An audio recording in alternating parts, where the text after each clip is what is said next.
Hello everyone! In this video I want to show how I paint wooden beads easy and quickly. I am planning a project for St. Patrick's Day and I want to make a wooden garland. I ordered my beads from Amazon. You can find the link in my description. They are neutral and I want to color them white and green. To do this, I need any plastic bags and literally a drop of paint. We put the beads in a bag. Mix.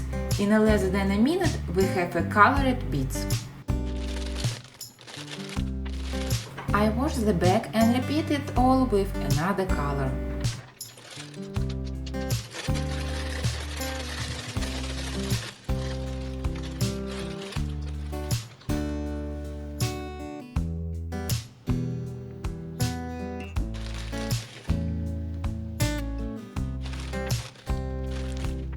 Here is a such 10 in the farmhouse style I got.